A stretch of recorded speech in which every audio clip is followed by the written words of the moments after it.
Every Monday night we light up the stage. From the Matatorium, come join the page. Matt's got the mic, Branson's bringing the laughs. Timmy with the stats, Diamond Dave's got the drafts. In the heart of the smoke is where the rivers flow free. We're talking sports under that old And happy Monday, everyone. Welcome to the Saunook Sports Show. We hope everyone had a great weekend.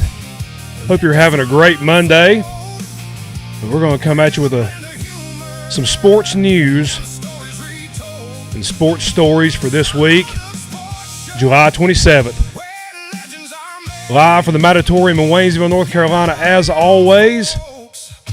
Let's introduce the crew. Straight ahead, well, he's not with us tonight. Diamond Dave from the mean streets of Hazelwood. He's put up for the night. Yeah. So, but he'll be back next week, hopefully next week. But we're going to miss Diamond Dave tonight. Hopefully he's recovering just fine. But to the right of him, from the School of Hard Knocks, ladies and gentlemen, the old ball coach. And back with us for the first time in about 2 years. Actually, 3 weeks. Feels like 2 years without you. From Bad Street, USA, terrible Timmy. Glad to have you back, Timmy. Glad to be back. I've missed it. All right. Let's get started here. Man, it's a slow time in sports, guys. This is like that time of year where you got to really dig to come up with some good topics to talk about. But we do have some good ones tonight. But it's going to we're just going to be shooting from the hip from a lot of this stuff. Next week, hopefully. Yeah. It's not all that dead. I mean, there is some things happening. Well, it's kind of, compared to the rest of the year, it might be the most dead week of the year. Could be. Maybe. What do you think, Timmy? Is this pretty much like is this the worst time for sports in the year? I don't know. I think probably right after the Super Bowl's the worst time. Yeah, I was going to say that week after the Super Bowl was pretty rough. Yeah. Pull that mic up just a little bit, Timmy. It's breaking up on me. There you go. Yeah. It's always so sad after the Super Bowl, too, so that's probably part of it. Yeah. But you got March Madness and college basketball going and NBA, all that stuff after the Super Bowl, so at least you do have that. Yeah. Daytona 500, there's a few things.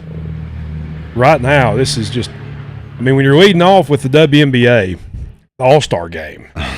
Is that what it's slim pickings out there, Branson. Slim pickings. Slim pickings. What in the wide world of sports is going on? Well, ain't that the truth? That's what I'm saying.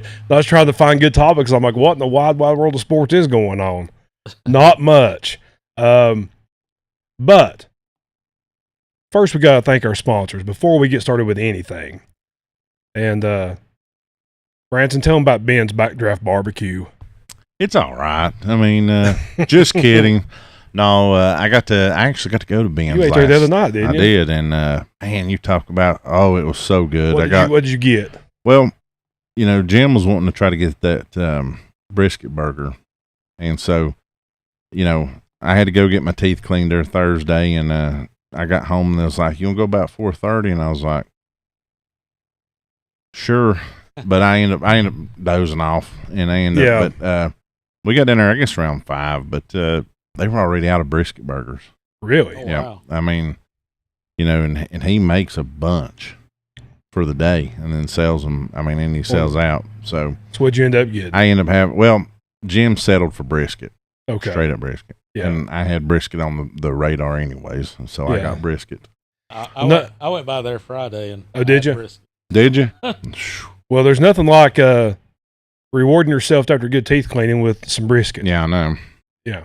Yeah. Friday they had a really good deal. He also had his smoked wings for $1 a piece. Oh, yeah. Yeah. That's always good. Yeah. Yeah. But it was really good. Where else can you get brisket and use a plastic fork to cut it with, and you don't even need a knife? Right. Gosh, it was good. I just wish they'd have had burn ends. Oh, But that's okay. Yeah. Well, That'll be for another day. but if you're in West North Carolina, East Tennessee, you want to check out Ben's Backdraft Barbecue, located at 3028 Jonathan Creek Road, Waynesville, North Carolina, 28785, 828-400-6334. I got sweat going down my face right now. I feel like I got the meat sweat. It is so hot in here. We go from one extreme to the other. Branson, this time in 6 months, we'll be bundled up and freezing to death. So Yeah, we've got that, how they call it, that redneck,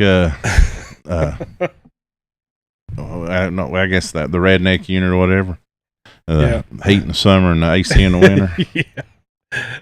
yeah, that's for sure. I'm glistening over here. Stevenson Pest Control, free estimates, 30 plus years experience, free pest inspections, 828-229-2085. He also offers military and law enforcement discounts. So call up Mark and the gang. If you have some insects or rodents you need to get rid of, it's summertime, it's hot, it's humid, all kinds of those little critters come out that you're not used to seeing. He can take care of all that. Call Stevenson Pest Control for all your pest control needs. And Branson? Threadich's LLC, Jason and Cynthia Morales. And you can go on any of their social media outlets on Facebook, Instagram, anything you can think of, they are on.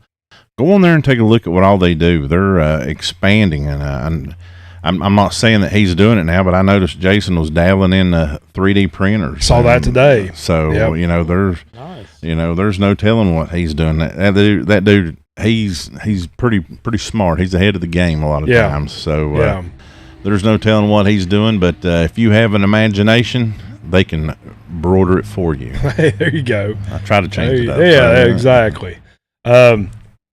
My buddy Ethan, I wore my Bills hat since we're talking about the Bills tonight, and he's the biggest Bills fan out there. And that's the truth. I'm not exaggerating. Biggest Bills fan in the world. So I wore my visor for him. He's gotten into 3D printing. He's made us some stuff for the show.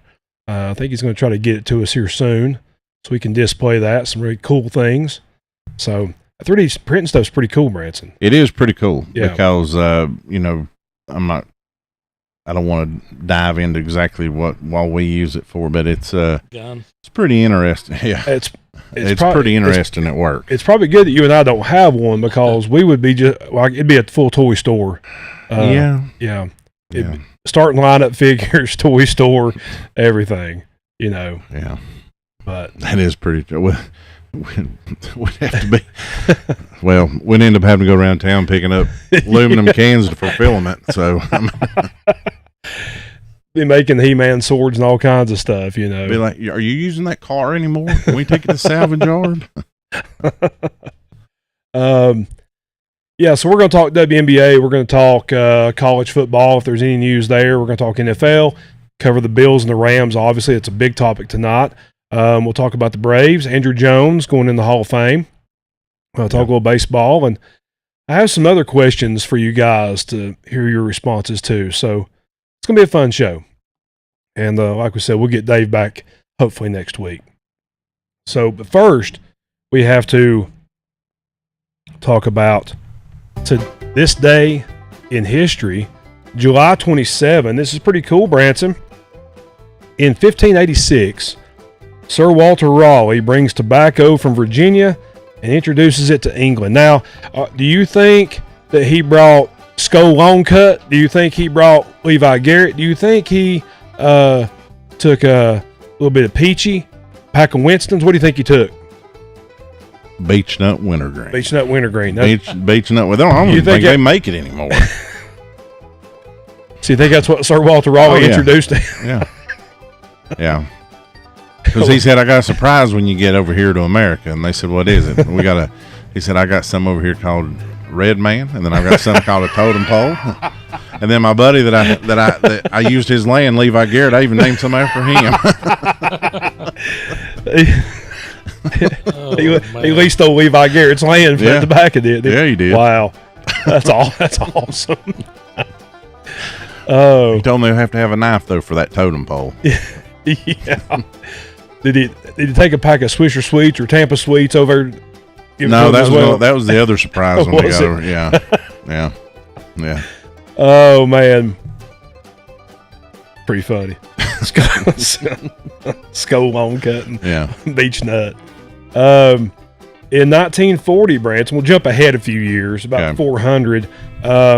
Bugs Bunny debuts in A Wild Hare. Yeah, Bugs Bunny made his appearance. A wild hare. Yeah. In 1947, Timmy, Yogi Berra begins his 148 game errorless streak. Pretty impressive. Pretty impressive, isn't it? He had a lot of impressive stats. Yeah. He had a lot of impressive sayings too. Yeah. He did. He was just an impressive dude. Yeah. Branson in 1963. In 1953, the Korean War ends. And in 1963, 10 years later, Fritz von Erich defeats Vern Gagne to become the NWA champion. I'm sure that, well, after watching Iron Claw, Yeah. I don't have a very high Me either. opinion of Fritz von Erich. And unfortunately, Triple H learned a lot from that by crowning yourself champion when you run the show. Yeah. You know. In 1984, Timmy, Pete Rose passes Ty Cobb for the singles record with 3,503. I remember that. Do you? I do.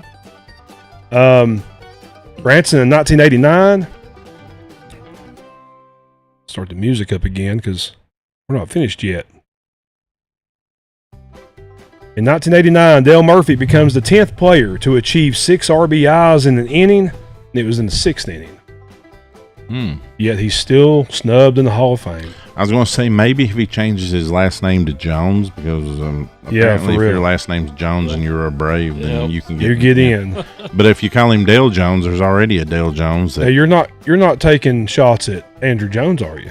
No. Okay. Andrew Jones should be in. Dale but, Jones. But Chip, Didn't I'm Dale talking about Jones play Chipper. at Tennessee? Dale Jones did play at Tennessee and then coached at Appalachian State. Okay. Is actually Chambers is a position coach. For real. For real. You know, to this day, Branson, I cannot find, 4 years later, I can't find that recording anywhere of that guy calling in to the radio. I can find it. You think so? Oh, yeah. Okay. We Oh, might yeah. play that. We might play that the first week of college football season on here if we can find it. Why, are you trying to make me cry? Yeah. In 1996, Branson, on this day, a bomb explodes in Atlanta Centennial Park, killing 1 and injuring 110, and I was there. Yep. I was walking. I just left. We went down there to watch 2 games, basketball games. Saw, first game was Australia and Croatia. Saw Tony Kukoc play Croatia. And then the second game was United States and China. So I got to see Dream Team 2 take on China. And then after we left, we got back to the car. I was with my mom, my aunt, my 2 cousins. And got back to the car, and it came on the radio. There had just been a bomb, and we had just walked by there. Yeah. So missed it by about maybe 45 minutes. Was, not to shadow that, but when you said USA played China, was Yao Ming playing for China? No, not yet. Because I was wondering, because A that's little too soon. a little too soon. Yeah. About 7 or 8 years too soon. I didn't know if Yeah. they'd already put like 6 and 7 year olds in there playing for China yet or not. That was a good dream team, though, man. Yeah, it was it a lot of the was. guys. It was a lot of the guys off the first one, but you added Akeem Olajuwon and Shaq and like who else? Grant Hill. There was some good players they added to the second roster. So that was a lot of fun, man. I had good seats. They all set up in a box, and I sat down on like the 15th row courtside. Yeah. So I had good seats. Didn't Sitting there by myself. Didn't somebody come close to catching a shoe near you, or somebody caught a shoe near you, or something? I can't remember. I can't remember. I was too busy having an experience like you did at Charlotte at that time with 2 guys from behind me, from another country, yeah. and they called me Stan the whole time. So I was 14. I turned 15 a few months later, so I didn't trust strangers. Well, what's funny is I was, that was probably about the same year that I was getting called crunk. So Why it probably was, yeah. But same year, yeah. you would have seen that, Timmy. I went to Charlotte with Tony Rogers and his dad and uncle, and I always loved John Kruk. John Kruk was like one of my all-time favorites, and I had on a John Kruk shirt. And we're walking out, and there's these two drunks walking behind me going, Kronk, Kronk. And I turned around and looked at Tony, and I said, if he calls me Kronk one more time. Now, was that the same one where your zipper broke and you bought the American flag? It is. It is. I had a pair of shorts ripped, and the guy come walking up, you know how like, and they say they're deaf and they're wanting $1 or whatever and stuff. And I was like, I got an idea. And so gave the guy $1 and took it. And I told Tony and them, I was like, watch this. And I was like, hey, I hollered at him. He turned around. I was like, see, he ain't deaf. He never would speak, never acted like he was deaf and stuff. I know, but you used the American flag tag. Yeah, it saved my shorts. Yep. Wore the American flag sticker on your shorts all day. Yep. That's always that's a great story. Yeah. Birthdays today, Branson. We have Jerry Van Dyke, Luther from Coach. Yeah. Loved Luther from Coach. Loved that whole coaching staff. Was he related to Dick Van Dyke? The brother. Brother, okay. Yep. He didn't get the hype that Dick got. No, Dick got all the hype.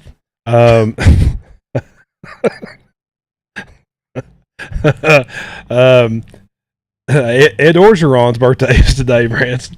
Ed O. The man that's back, that got fired by LSU and is now back as a position coach at LSU. Can you talk like Ed O?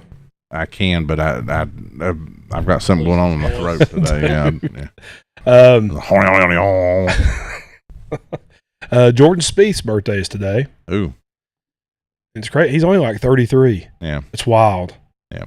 You think of him as being older than that. Yeah. He hit his peak real early. Real early. Peggy Fleming, gold medal figure skater, one of the greatest of all time. Mm-hmm. A-Rod, birthday's today. He's your age, Branson, born in 1975. Yep. And Triple H, birthday's today. So happy birthday to all of those, and all of you out there who are celebrating birthdays on July 27th. Maybe he'll make himself world champion, and I don't know. He maybe will for his birthday. So let's get started, Timmy. Timmy, did you watch the WNBA All-Star game? I watched about a minute and a half of it. So I watched one highlight clip. Fantastic. I mean, just some of the best, most athleticism you'll see in sports. It was amazing, the things they were doing. I turned it on. I saw that it was following the same script as the NBA All-Star game, and I turned it off. The problem is that they can't do it like that. Like No, I mean this was their chance to kind of like, put themselves out there as being different, differentiate themselves from the NBA, actually play freaking hard, and it was just like watching the NBA. Only worse. At least in the NBA, I mean, they were missing. Yeah, it was layups, and they were trying to act like they didn't care like the NBA does. But it looked even worse for them. But that was terrible. No effort. I mean, I think they shot 126 threes or something like that. I just can't. No defense. They can't get away with that like the NBA can. They're not there yet. Yeah. That was disappointing. The good thing was Caitlin got out of there without any That's true. bad fouls. I did watch a little bit of the skills part there Friday night. It wasn't bad. Okay, here's the question. After watching that game the other night, there are a lot of people have been posting about could a really good high school team. Yes. Timmy, just answer my question really quick. Maybe even a top middle school. I mean, put 14-year-olds against them, and I think you've got a game. I agree with that. I'm not even sure it'd be a good game, though. I agree with that. I'd probably give them plus 10. Maybe. Branson, what do you think? Yeah, I mean, I will say this for them. They put butts in the seat because there was like close to 20,000 people there Saturday night. So I wouldn't have wanted to spend money on that. I wouldn't have either. That was a terrible product. I would have wanted a refund. Yeah, that was a terrible product. Yeah. Yeah. You're right, Timmy. I don't think they're in a position right now where they can go out there and not care. No. You know, they've you're not. They've not earned that yet. Yeah, you're exactly right. That's a great point. They don't have. You know, at least in the NBA, everybody that's in that All-Star game has amazing athleticism, and you know it. And it stinks that they choose not to display it. But the WNBA is not there. You know, the best players in the WNBA are great athletes, but it doesn't flow all the way to the bottom of those rosters. That's right. They're not there. They've got work to do, and that's disappointing. Yeah. You're right. Those are good points. Yeah, I just Sophie Cunningham wasn't there. She didn't play. No. So she'd put your butt in the seat, wouldn't she? Mm-hmm. So that was my big question about WNBA is could the high school team beat them? But we answered that. I think absolutely. I don't think it's even a question. Yeah. You know, at least I don't know about you probably couldn't pick any high school team, but you know, an all-star team from high school, absolutely. Yeah. You know, we've seen it in other sports. It's happened in soccer. It's happened in hockey. No reason to think this is different. Yeah. I mean, when you got guys in high school that, you know, can slam easily, can dunk easily. Yeah. And just the speed kills. Oh, the speed's so different. I mean, Branson, you can attest to this. I mean, when I'm calling the games in high school basketball, you know, the girls play, and then once the guys start, the minute they start, the speed, it changes completely. Yeah. You know, so much of a faster game. And you got to look at the hype, too. I mean, those all-star teams in high school, and you got point guards 6'6". Yeah. That's taller than anybody who's on the court the other night, I think. Yeah. So, size, speed, it's too big of a difference. Yeah, I agree.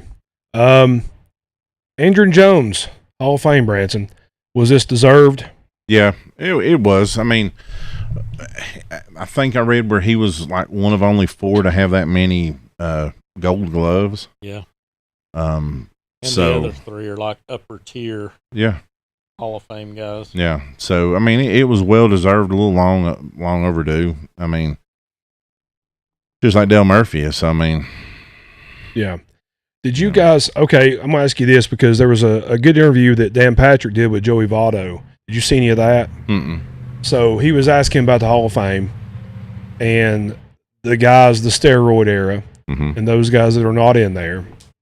And Joey Votto made some really good points, and I'm gonna paraphrase because I can't remember everything he said because it was like a 3-minute clip. But he was talking about how, you know, the guys that used the sticky stuff during his era on the balls had a greater effect on the outcome of the games than the guys who were juicing. Yeah.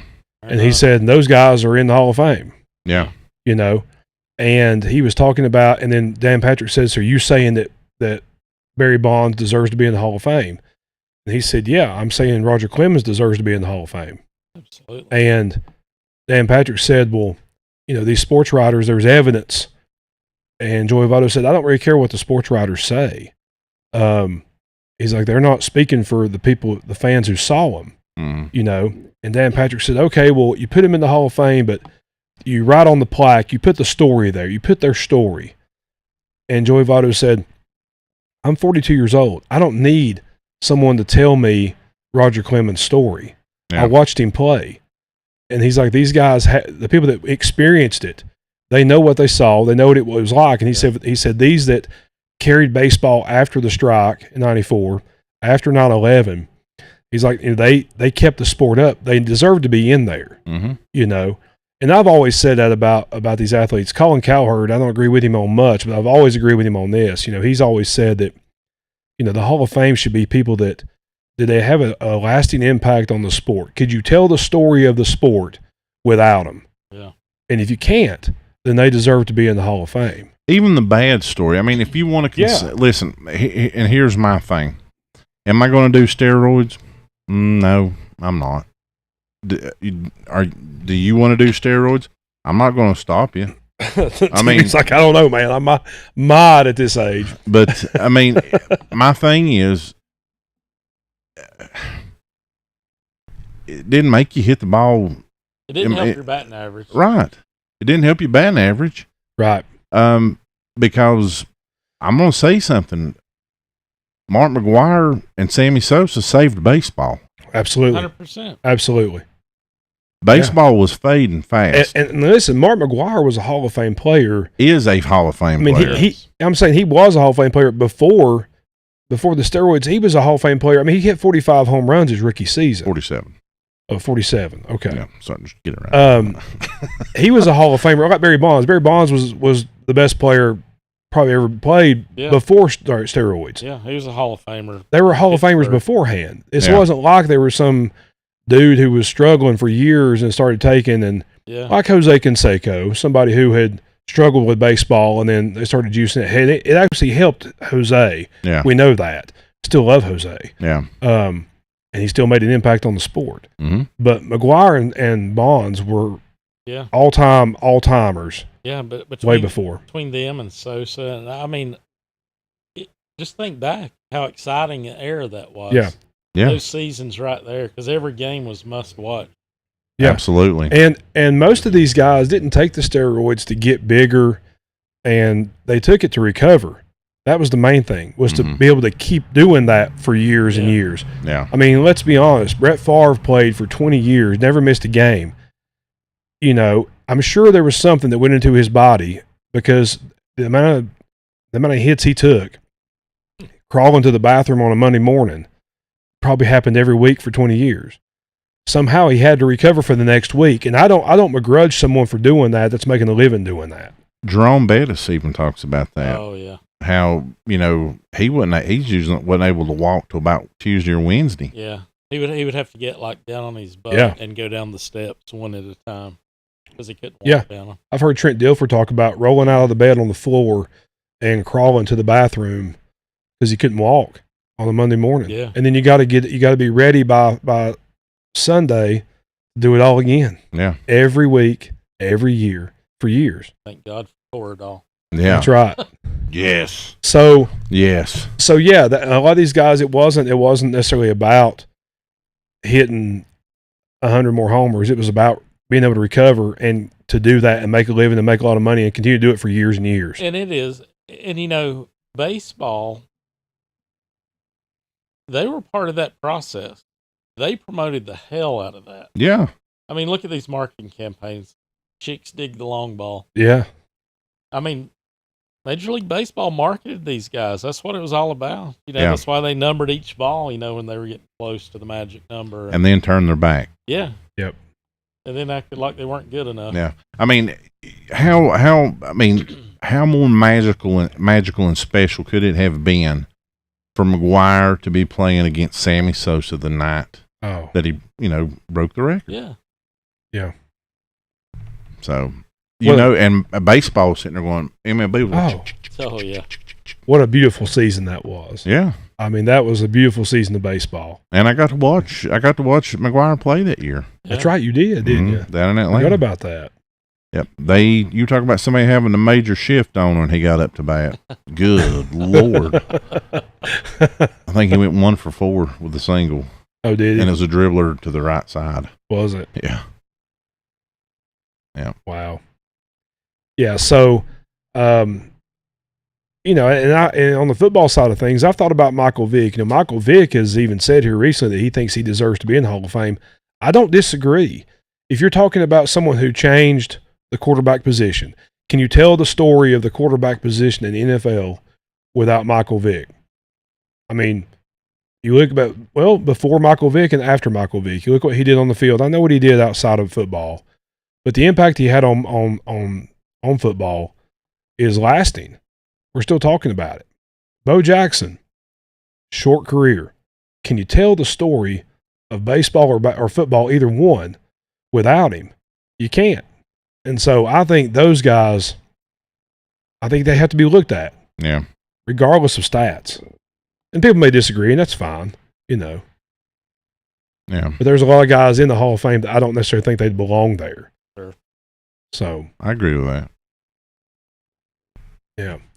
I think if you revisit some of those people, some of their life outside of baseball, they may not have been the greatest people in the world. And yeah. I'd say a lot of them. yeah, and, That's the majority probably. yeah, and you could, you know, I always find fault when you look back. That's right. Let me ask you guys this one. This is a question that was brought up to me.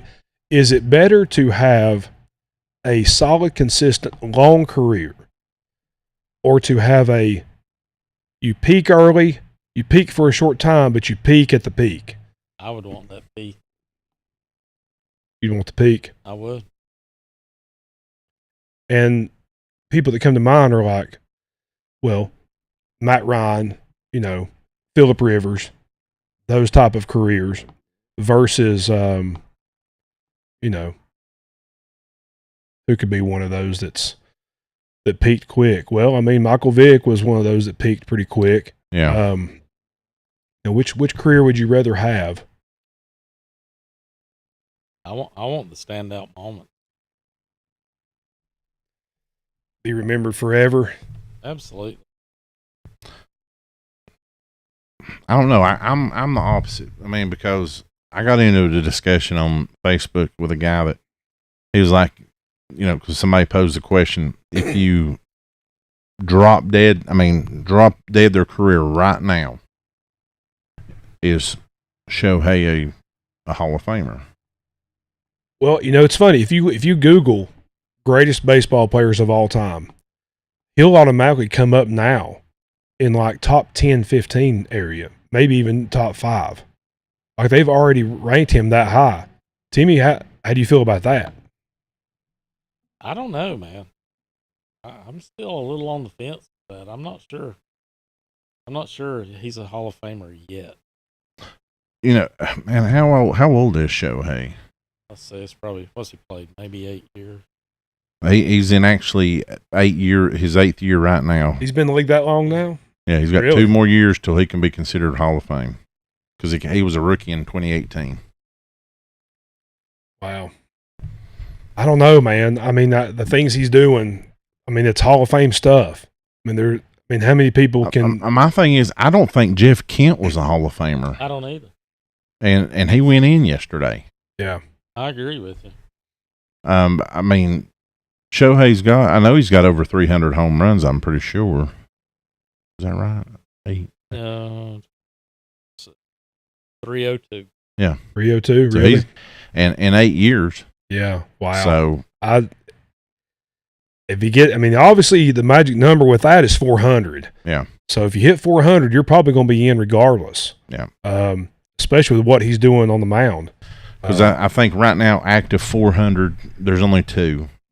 Mike Trout and I want to say maybe Giancarlo Stanton are the 2 that are with 400 home runs right now. And I honestly believe, I think Trout is, because I give Trout credit for staying in LA as long as he has. Yeah. Because they've been close. I think they won it right before he got there, and with Mike Scioscia, and he's been close a couple of times. With them, but it's never been. Yeah, so you're right. It's Stanton and Trout over 400. There's a handful close though. Yeah. You got Machado, Goldschmidt, Judge, Bryce Harper, Freddie Freeman, Schwarber. Yeah. Arenado. And I think Paul Goldschmidt is one of those that's, I think, is going to be a Hall of Famer because he's made a difference everywhere he's been on a team. Machado he's struggling right now, but he's been. My thing is, Machado's had sort of an attitude. Through his career too, but I'd still vote for him. Yeah. So would you vote for Shohei right now? Yes.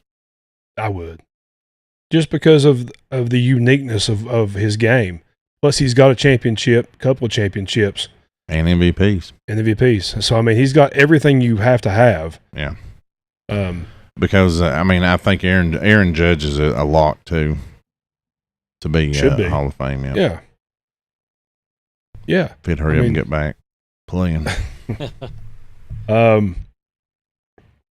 move on to, is there any college football news, Branson? There was media days last week. I didn't see any highlights. Yeah, it was kind of Bland. low and mundane. It Yeah. wasn't. Yeah, they did keep it low key because about the only highlight from Tennessee's was Heupel come out wearing the new 3-stripe Adidas. Nice. They make you excited. Oh yeah, and I was laughing. You're going to get you one? Oh, I might, because it was funny because they called them the 3-stripe hype shoe. Oh, so, nice. Yeah. So you're going to get you the coach's shirt? Probably. Yeah. I probably will. I may wait till the end of the year and when it goes on sale and get last year. Are they going to be making remakes of the Philip Fulmer Tennessee Adidas hat? Gosh, I hope so. But it'll probably be that breathable mesh stuff that everybody does now. Yeah. Nobody does the cotton. Let me ask low cotton. Let me ask you this: which fan base? We can do just college football, yeah, or we can do it in all sports. Which fan base is the most delusional? Timmy, do you have one? In all sports, the Cowboys. I'm not wrong. You think they're the most delusional team in sports, Timmy? 100%. Do you know anybody like that? Do you know any of their fans that are like that? Rather, personally, yes. A lot. Like a whole family? I don't know. Shane's not delusional. Oh well. We'll get to hear it this weekend, won't we? Lord, that's funny. I'm gonna be. Hey, listen, I'm gonna video down there. They have no choice this time because we're gonna be streaming live from the draft. Yeah, he won't know it either. I'm gonna have him on candid camera. Oh Lord. Yeah, so he's gonna be on. He's gonna be on TV whether he likes it or not. What's the most delusional fan base in college football, Branson? Alabama. The thing is, they back it up. They win championships. That's the problem. I know, but even the years that they go 0-10, they should have won a national championship, though. So it's like the Cowboys then, Timmy, isn't it? You know, when it comes to football, maybe it's Auburn because of all the ones they claim. Well, that's true. That is true. Something about the state of Alabama. Yeah. I don't know. Maybe like USC as well. You know, they've not been relevant in a long time. The thing about California teams is a lot of their fan bases just don't care.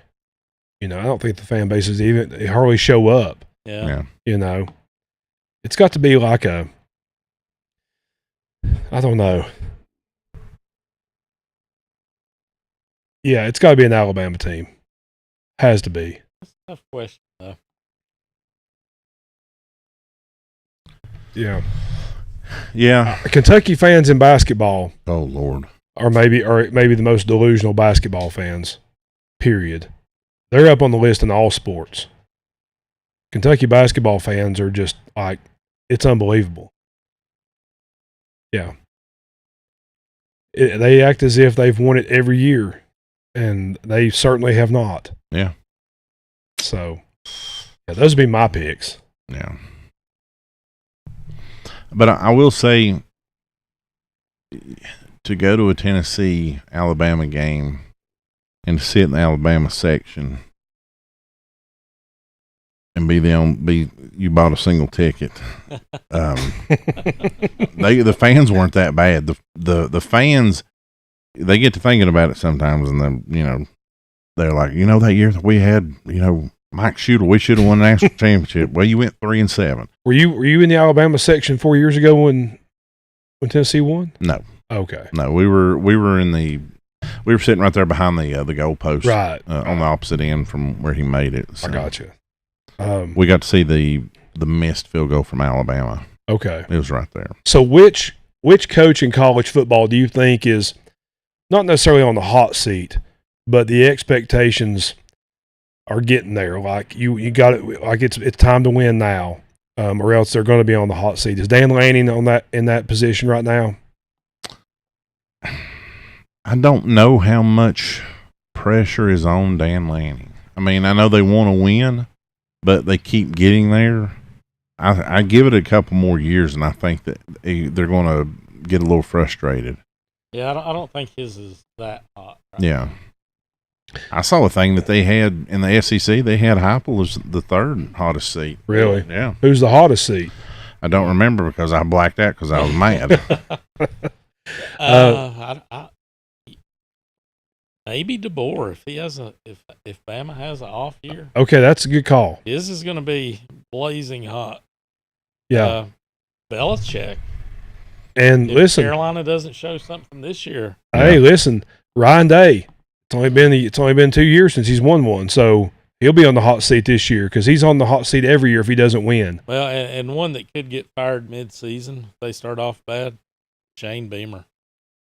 Yeah, that's true. With all the hype been on South Carolina the last couple And of years. and listen, there's a lot of hype right now. David Pollock came out the other day, and they're one of his sleeper teams to really do some damage. So you're right, Timmy. South Carolina? Yes. I think if South Carolina doesn't if they struggle this year and only get 6 or 7 wins, he's probably gone. And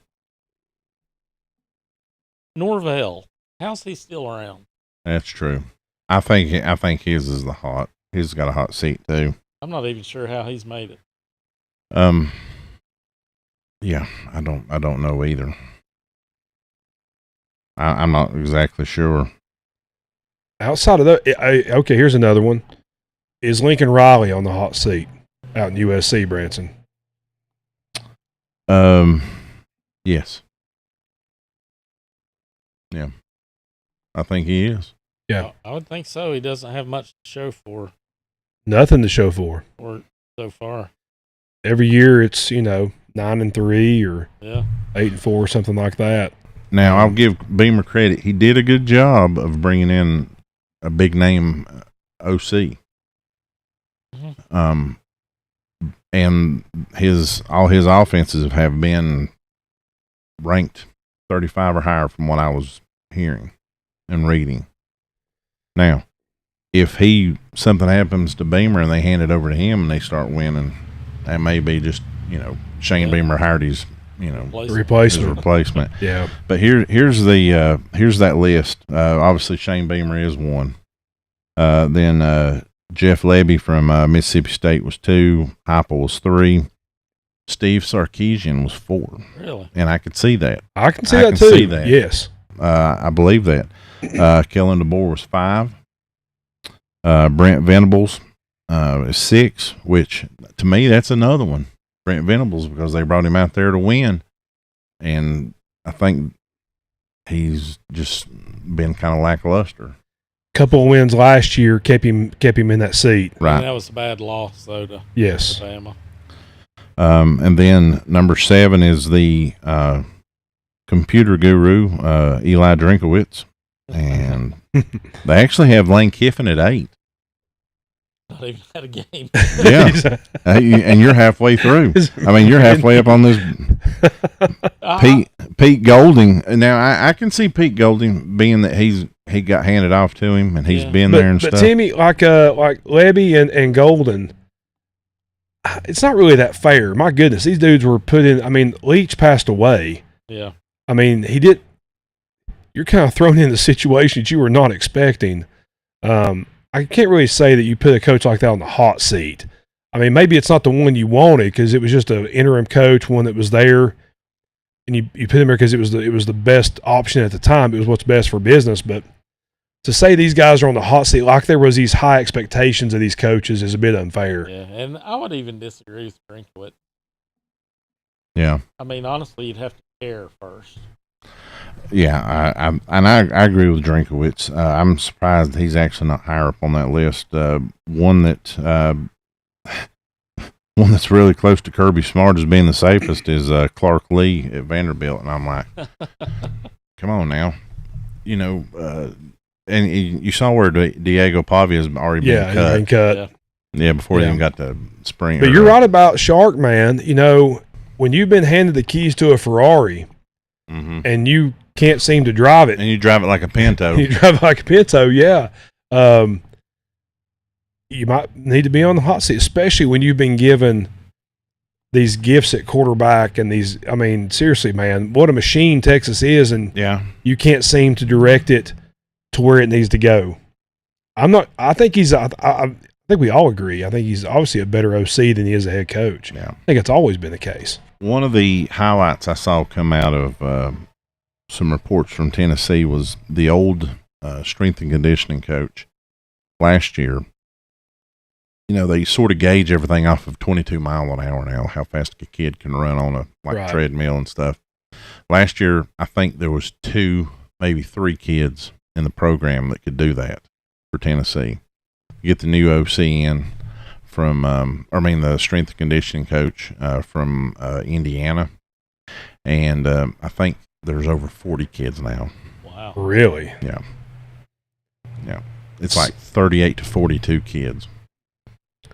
So do you think that Indiana can repeat as a national champion? It's going to be tough. It's going to be really tough. I don't think they can. Yeah, it'll be hard to repeat. Yeah. Man, I don't really want to doubt him anymore either. Yeah, I mean, he's lost Mendoza. I mean, what did he get in the portal? I guess we'll see if this is a what was his name at Auburn that won with Cam Newton? Oh gosh! And then he became defensive coordinator. I about said, what is it? Oh yeah, Chiswick. Gene Chiswick. Is it no? Gene Chiswick. Okay, I was thinking of Gus. Okay, never mind. Now Gus Malzahn. Yeah, I was thinking Gene Chiswick. Yeah. Could this be a Gene Chiswick situation in Indiana? Could be. I don't know, man. I mean, what he's done in that short time at Indiana, he's got my confidence. I think he's definitely in my book. He's a proven winner. I mean, now James Madison is James Madison. They win no matter what. But you can't come in. When have we ever seen anyone else come into a program as bad as Indiana, historically bad, and turn them around that quick and win a national championship? I mean, the year before he's in the playoff, and the next year he wins the championship. Yeah, I doubted him. Yeah, I mean, you're talking about a school that, I mean, North Carolina had a better football history than Indiana did. Yeah, it's like one of the worst in college football. Yeah. So. Yeah, and I agree with that. And he worked the portal. he was magic in the portal. And obviously, he's a good evaluator of talent. Yeah. I don't think he had anyone that was more than a 3-star on the team last year. Yeah. There might have been 1 or 2 4-stars. I don't think that wasn't the talk. There was no 5 stars. Oh, yeah. Yeah, and apparently he brought in a quarterback that they're saying is better than Mendoza this year. So is he from the portal or is he a freshman? No, it was a portal. Was it a portal guy? I don't know. I can't remember the name. Because I know he brought some kids with him from James Madison, and it paid off. Well, and he's obviously going to work the portal. Yeah, you have to now. You have to. Yeah. Well, Dabo Swinney doesn't, but the rest of the coaching world does. So it's Josh Hoover from TCU. Okay. It's what now? Josh Hoover from TCU. Okay. We'll see. Yeah. We'll talk more about college football here next few weeks. But this is fun, though. Should be a fun season. Oh yeah, it's gonna be a real fun season. NFL news, guys. Has there been any news this week? Shanahan had a wreck. Yeah, I saw that. He's in concussion protocol. Won't be at practice for a few days. I mean, I'm not laughing because of that. It's just funny going into protocol. I mean, I'm sitting here watching NFL news, and I'm like, man, Shanahan's out with concussion. Like, gotta get the next man up, Yeah. The big lineman for Tampa Bay, Vita Vea. Mm-hmm. He's asked for a trade. So that's going to hurt them defensively on the line. You aren't kidding. He is a monster. Oh yeah. Wow. Did he request that today? Yes. Well, that changes things for Tampa Bay. Yes, it does. Well, anyway, we'll talk tonight. So last week we talked about the Eagles and the Chiefs. We had some comments online. People disagreeing with mine and Dave's predictions for the Eagles, Timmy. Oh, let's see. We had them, Dave had them about 16th. I had them 17th. For the who? The Eagles? The Eagles for the season. We had them maybe wild card-ish. Yeah. Branson had them high. One guy commented and said, defense stays the same. He goes, what will happen or what you guys want to happen and what will happen are two different things. I said, well, tell us what will happen. That's just it. We don't know what will happen, people. These are predictions. They're our predictions. They're our personal predictions. So if they don't go along with your favorite team, then you're more than welcome to make your own predictions. Well, actually, go ahead and comment. Yeah, comment. We love reading the comments. Yeah, we like reading the comments, and sometimes we'll respond if we see them. And I've got the Eagles at 13. I think they sneak into maybe the last playoff spot. And I'm just a believer in Hurts. I know he didn't have his best year last year. I'm going to hang out on the coordinator they got rid of. Well, I'm going to hang some of it on A.J. Brown because there's always drama. There was. Why did you only go to him one time for 8 yards? Yeah. Right. In a win. Yeah. Now, Timmy, how do you have the Chiefs stacking up this year? Because we had them ranked pretty low. Like how low? I think I had them 19. I think Dave had them like 20th. It was around the same. Okay, I got them at 22nd. Okay, so it's right there in the same area. Yeah, I don't. Something's wrong there, man, and it's not. They couldn't fix it last year. I think the issue is Patrick Mahomes cut his hair. It could be. Listen, like it's a Samson issue. Samson told everybody, listen, these stories are real. Happened a long time ago. It rings true. The whole story, the meaning of it. Don't cut your hair, man. The mojo is gone, I think. It is. I worry about the injury. I've been seeing some of these highlights of him in training camp. I don't know. I mean, they're saying he'll be ready by week 1. I don't know. They have Justin Fields there, so they've got a competent backup. But, man, if there's any minor setback, this team is not prepared to run with a backup quarterback. No. It's built around Mahomes. They're old. They're long in the tooth. They don't scare anyone anymore. That's right. And I love Andy Reid. He's like top 3 offensive coordinator of all time in my play caller, in my opinion. He's got to put some new wrinkles in there, man. They're getting too predictable, I think. I agree with you there, and I actually my prediction I had them. I'm going to tell you I had them 8th because I think this is the last run. I think this is the last thing to throw all your eggs in the basket, and I think after this year, I wouldn't be surprised to see Andy Reid leave. But I think this is the last hoorah. They're going to have a good year from Reverend Walker. Yeah. No injuries. Yeah. I mean, if they just feed him the ball and he stays healthy, that'll help things out. I have people now tell me, they're like, okay, well, how do you think Reverend Walker's going to do? Like, that is his nickname now, Branson. If it ever gets back to him, then we got some splaining to do. I'll tell him. I'll tell him to his face as long as there's a big piece of glass in between us. But tonight we're going to talk about the Rams and the Bills. So this is the opposite end of the spectrum. These are top-tier teams. Rams are loaded, absolutely loaded. They're the one team in the league, Timmy, that I don't really think they have a weakness at any position. They have receivers, they have running backs, they have tight ends that can make plays. They obviously have the the reigning MVP of the league at quarterback. You might think Stafford's getting long in the tooth, but he's as long as he's on a good team, he's making things happen. Stafford's a great quarterback. You got a great coaching staff, great defense. There you go. The defensive line is stacked now. Offensive line is solid. There's really no weaknesses here. So for me, they're my top team. I've got them ranked number 1 going into the season. I've got them ranked number 1 finishing the regular season. How the playoffs shake out, who knows? I think they'll be the number 1 seed going into the playoffs. How do y'all feel about it? I agree. I've got them at number 1 too. After getting Myles Garrett, maybe getting Aaron Donald back, the only way they underperform is if Stafford gets hurt. I think they can take an injury anywhere else and still be competing for a Super Bowl. But this is all dependent on Stafford. They have to keep him upright. Yeah. Branson, how you feeling? That's the other thing. Stafford wasn't staying upright in Detroit. Yeah. He stayed more. He stayed more upright, and I think that's what's prolonged his career out in L.A. I think and somebody say, well, you got Jared Goff there. Well, you got a whole different coaching staff now, a whole different philosophy, and that's why Jared Goff's pretty much staying upright too. I have them at 4 because of them getting beat by the Seahawks.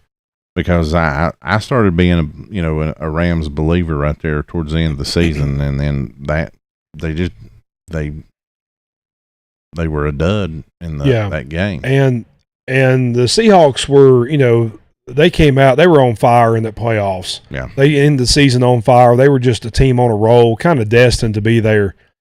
But I think because of losing Reverend Walker, because of losing Kubiak, offense coordinator, I think it switches. I think the Rams this year with the additions of Myles Garrett, I think it puts them ahead for the Seahawks, and that puts them at number 1. Is Aaron Donald coming out of retirement? Still up in the air, isn't it, Timmy? Yeah, I don't know yet.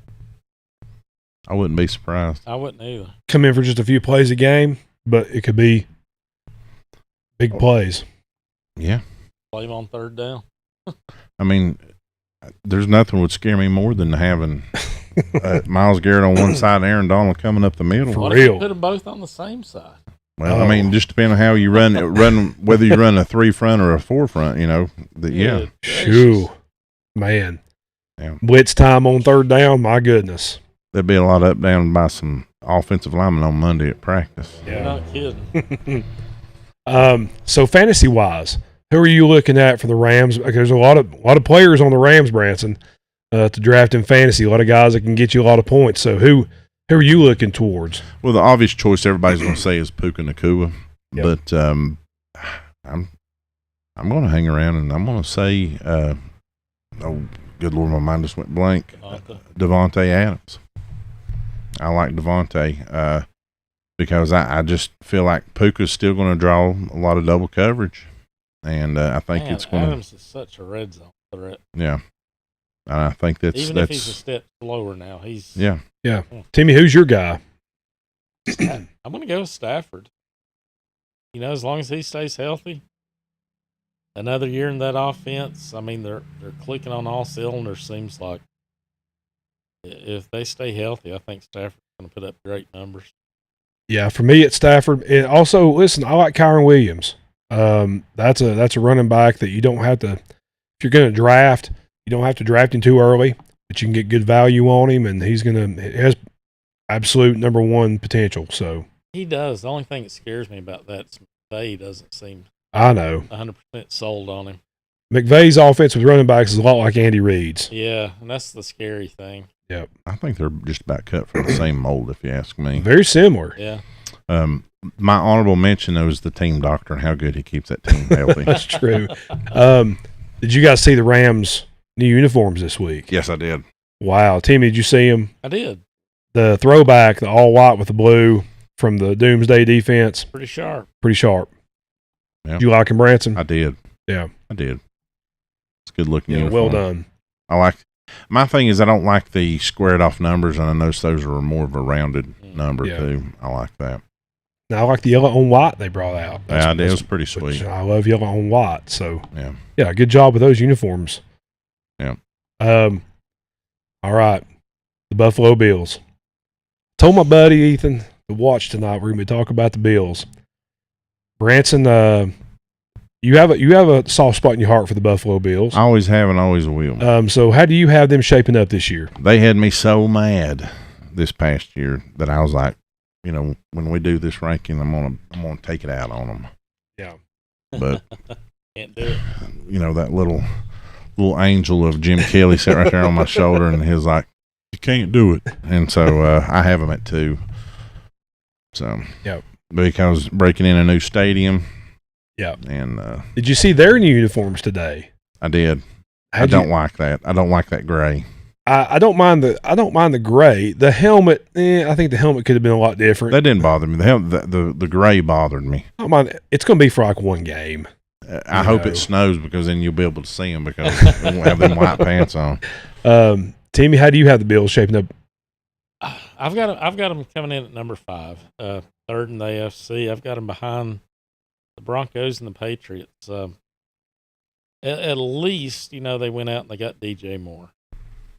They've neglected that for the last few years. That could be a game changer for Josh Allen. Yeah. I mean, he's been, ever since Stephon left, he's not had that threat. I hope DJ Moore's got enough left in him to really step up. They're strong at running back, James Cook, and even who's the backup running back? Yeah, I can't remember. Me either. Got like 100 of his cards. Oh Lord, it don't matter. I about said Jamal Charles for some reason. but so running back strong for them. Tight end, they've got a couple of good tight ends. Josh Allen always finds, you can never fault his effort, I don't think. He'll find a way to make them relevant. And maybe this is their year finally. But right now, I've got them behind the Broncos and the Patriots. Now, my buddy Ethan did say about the uniforms. He said they haven't won a Super Bowl in any of the others, so maybe this will. He's like, maybe this will work. I think I'm like Branson. I have them ranked number 2. I do think I am predicting the Rams-Bills Super Bowl right now. If I had to predict one, I do think this might be their year, and I believe if Josh Allen can get to the big game, if he can get there, he'll win it. He's at the point in his career where I think he can do that. He can will teams to win, but he's got to get it done. This is a great chance. New stadium. Defense is going to be solid. James Cook is an absolute stud. Great running game.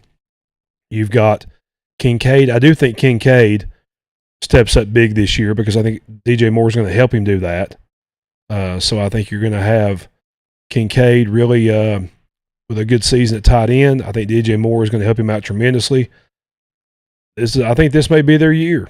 And I know we've been saying that for the past few years with the Bills because they've just been knocking on the door every year, it seems like. Just can't seem to open it all the way. But I think this is it. I do. Yeah. So I'm excited for the Bills this year. I'm going out on a limb. Keon Coleman. Absolutely. I totally agree.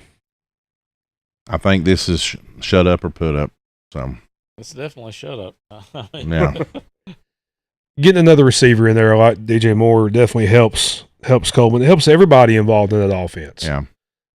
My only fear is that it's going to be the same offense that run the way we've seen it run the last couple of years. Well, the only maybe. I don't know. I think it may open up a little bit. I think DJ Moore helps that.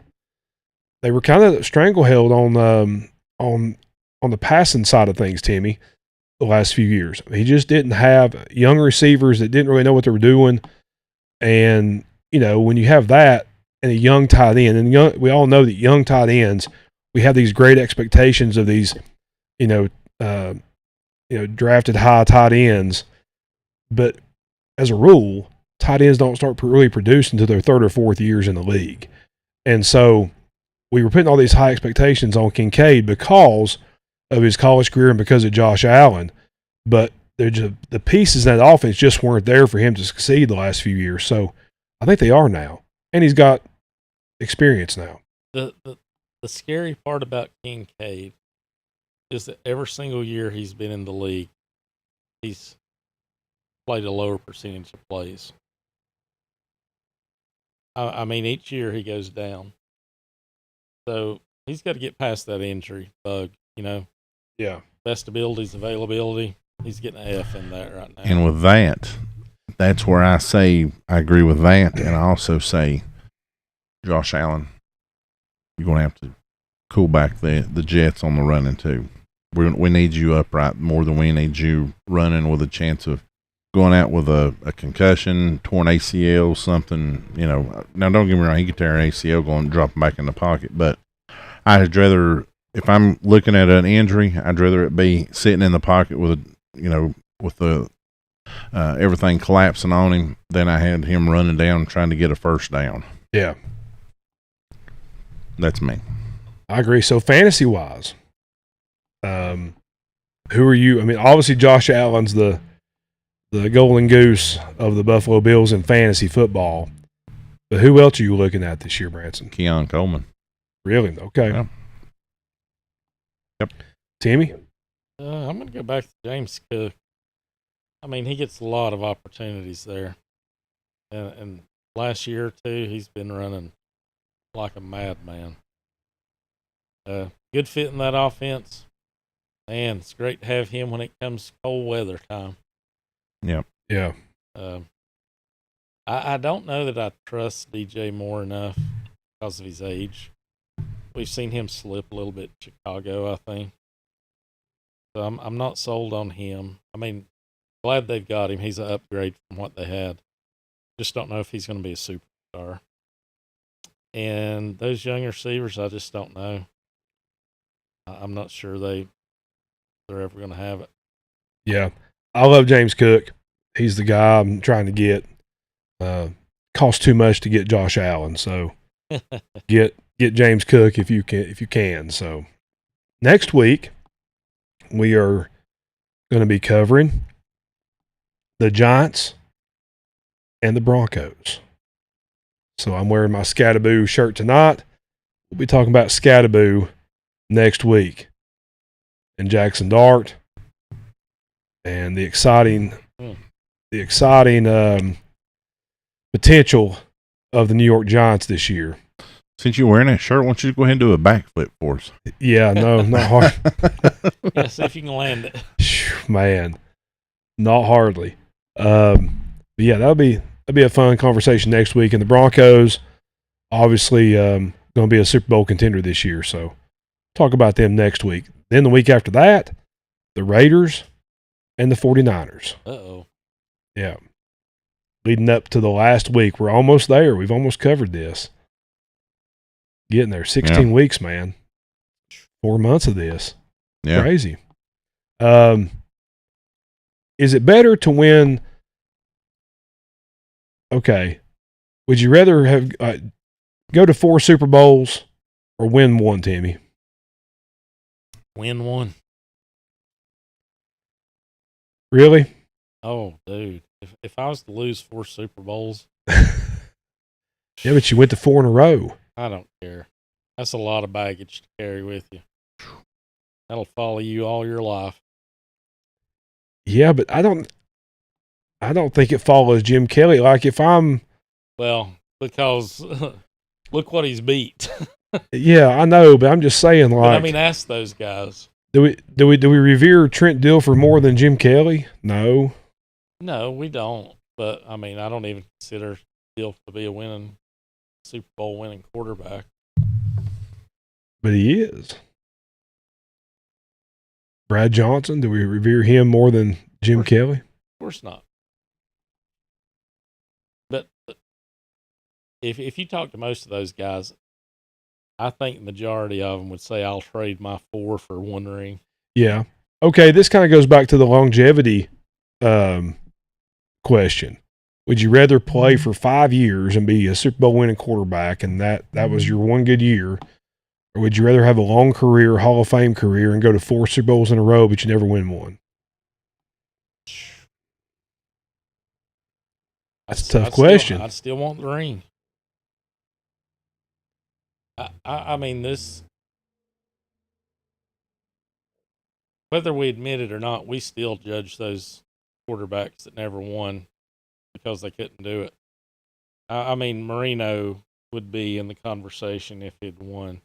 Kelly would be in the conversation if he won. Was Jim Kelly better than Terry Bradshaw? Probably. But yeah.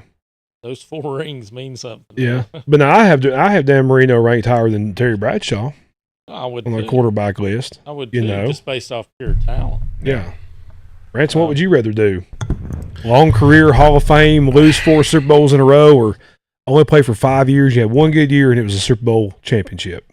like I said earlier, I'm the longevity guy because I want that retirement. Well, look what happens though. It's like, especially in the NBA, those guys that have played for 20 years and don't have a ring, what do? They're always chasing that ring at the end. Yeah. Vince Carter, all these guys that have never won, they'll play for that league minimum to have a chance to get that ring. Yeah. That's So true. That's a true statement. I think it does mean something to them. I mean, you have devoted your life, Right? and And so want to get to that on you top of that you want to say, hey, come here, let me show you what's in my safe. Yeah. Or, hey, let me take you down here to the pawn shop. Let me show you what I pawned off. Yeah. I don't know. I think there's still something special about losing 4 in a row. I do. Yeah. That. But I mean, when you're a kid dreaming, the dreams aren't let me play 20 years. It's let me win that Super Bowl. Let me win that World Series. Yeah. Yeah. And then Phillip Rivers comes along. Yeah. I don't know. That's a tough question.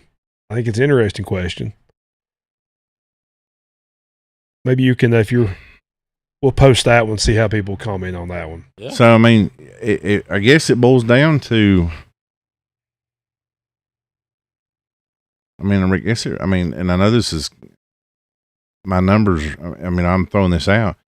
Had you rather be, well, no, Kurt Warner didn't win a Super Bowl. Yeah, he did. Yeah. So would you rather be Kurt Warner or had you rather be Jim Kelly?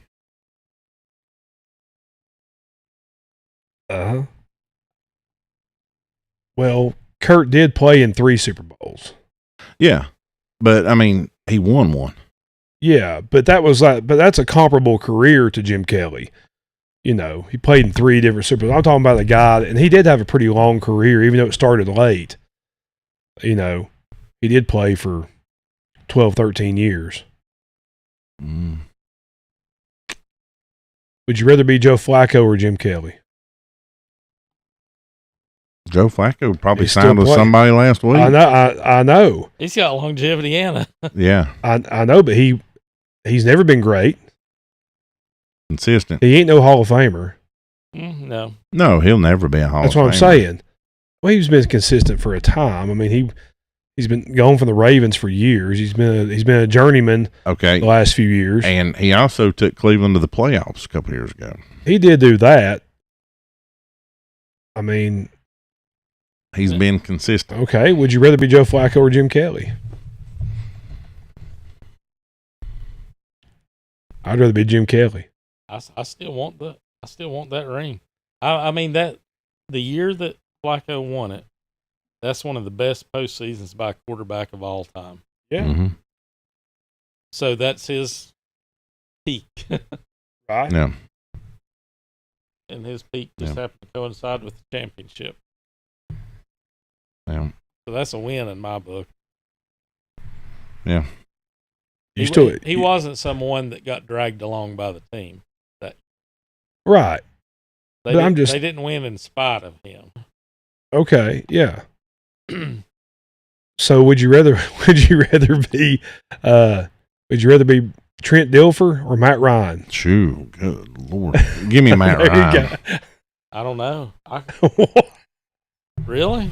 Being up 28-3 and losing a Super Bowl, that's tough to live with. That is. I don't know. I don't know how these are interesting questions. And Branson, you never answered the one. Would you rather be Joe Flacco or Jim Kelly?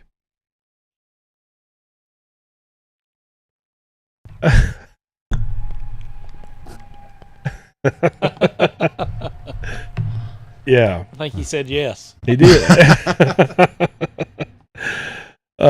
So yeah, in the comments, if you're watching, we'll post this video. Would you rather be a quarterback that had a short career with one good season or 2 good seasons and you won a Super Bowl? Would you rather be a quarterback that may have gotten to a Super Bowl, played 20 years, and you're a Hall of Famer? Or you went to multiple Super Bowls? So that's the question. Would you rather have a short career in a Super Bowl or a long Hall of Fame career in those Super Bowls? Interesting question. So, I'm still leaning towards longevity to me, because I mean, one thing they can't take away is my speech that Saturday in Canton, Ohio. Yep. And you're enshrined there forever. Yeah. People come up and rub the bust of your head and stuff. They do. They do. Other good topics. Anything else, guys? No. Timmy, who you taking Saturday? Your first pick. Tell us right now. We're going to post it to the league. Jonathan Taylor. You're lying. We'll find out Saturday. Branson, who are you taking Saturday? Who's ever there at 9, I guess. That's not an answer. Well, it is, because every time I try to think of it, it's, I'm thinking, well, no, he's going to be gone. One thing that's exciting is that we get to hang out with all our old buddies.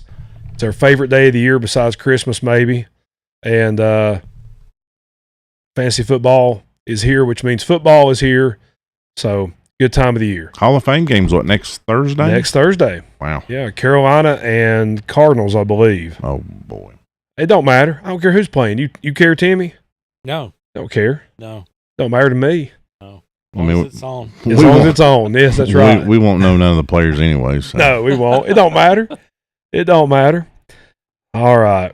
Well, before we go, let's thank our sponsors. Ben's Backdraft Barbecue, located at 3028 Jonathan Creek Road, Waynesville, North Carolina, 28785-828-400-6334. And so if you're in Western North Carolina, East Tennessee, North Georgia, upstate South Carolina, Asheville area, swing by Ben's Backdraft Barbecue. Promise you won't be disappointed. It's the best barbecue around. And he's saved or he's done something make you make choices down there. He's got some good looking cookies down there on the counter. He does. He's got some desserts down there. Along with the moon pie banana pudding, as always. God. Yeah. Stevenson Pest Control. Free estimates, 30 plus years experience, free pest inspections, 828-229-2085. They offer law enforcement military discounts. For all your pest control needs, call Mark and the gang at Stevenson Pest Control. Great people, great service. You will not be disappointed. And Branson? Steve. Threadages LLC. Go to threadages.com. Go to any of their social media and take a look at what they do. Man, I'm telling you, they're always dabbling in something, and whatever they do, they've done a great job at doing. And if you have something you want to embroider, they can do anything that you need to help with it, because they're always embroidering your imagination. There you go. Well, Timmy, got anything left to say? No. Nothing. Well, it's good to have you back. Good to be back. I missed it. And hopefully here in the next couple of weeks we can all be back together once again. Feels like it's been forever since we've all four been here. So, it has. Branson, anything else? No. Tune in next week, and Dave get better. Yeah. Thinking about you, Dave.